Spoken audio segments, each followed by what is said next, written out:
आप सभी को मेरी प्यार भरी राम राम। कैसे हैं आप सब? आशा करती हूँ कि आप सब एकदम स्वस्थ होंगे, खुश होंगे, मस्त होंगे और मेरी तरह छत पर योगा कर रहे होंगे। देखो जी, आज मैं आपको एक ऐसे प्राणायाम के बारे में बताऊंगी जो सभी प्राणायाम का बाप है, यानी राजा है। इस एक प्राणायाम के ही करने से, अगर इसको हम सही विधि से कर लें तो हमारी 99% बीमारियां ठीक हो जाएगी। मैं बात कर रही हूँ अनुलोम विलोम प्राणायाम की। एक तो इस प्राणायाम को 90 साल का बूढ़ा इंसान भी, अगर वो बिस्तर में है, वो भी कर सकता है, लेकिन वो धीरे धीरे करके अपनी स्ट्रेंथ को बढ़ा सकता है। इस प्राणायाम को करने के लिए हमेशा सीधे हाथ का ही इस्तेमाल करना है और अंगूठे के पास वाली दोनों उंगलियों को फोल्ड करके अपनी हथेली पर लगा लेना है और अंगूठा और दोनों छोटी उंगलियों का नाक पर इस्तेमाल करना है।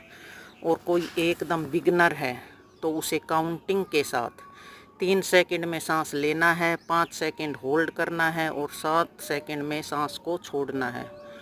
और अगर कोई कई दिनों से कर रहा है, उसे करना आ गया है, तो वो 5 सेकंड में सांस लेना है, 7 सेकंड में सांस को होल्ड करना है और 10 सेकंड में सांस को छोड़ना है। और अगर कोई चाहता है कि मुझे अपनी स्ट्रेंथ बहुत ज़्यादा अच्छे से बढ़ानी है, तो उसे 10 सेकंड में सांस को लेना है, 10 सेकंड होल्ड करना है और छोड़ने में तो 10 सेकंड से भी ज़्यादा देर लगा सकता है, क्योंकि सांस को छोड़ने का टाइम हमेशा लेने के टाइम से ज़्यादा होता है। क्योंकि जब हम सांस को छोड़ते हैं तो सांस को पेट से धीरे धीरे पूरी तरह बाहर ले आइए। जितनी लंबी सांस बाहर आएगी उतने ही ज़्यादा टॉक्सिन रिलीज होंगे और उतनी ही ज़्यादा हमारी स्ट्रेंथ बढ़ेगी। आंख बंद करके काउंटिंग करते हुए एक ही स्पीड में खुश मन से 10 मिनट हर रोज़ लगातार ये प्राणायाम कीजिए और फिर अपनी बॉडी में चमत्कार देखिए। अगर डॉक्टर और दवाइयों से बचना है तो ये करना ही पड़ेगा।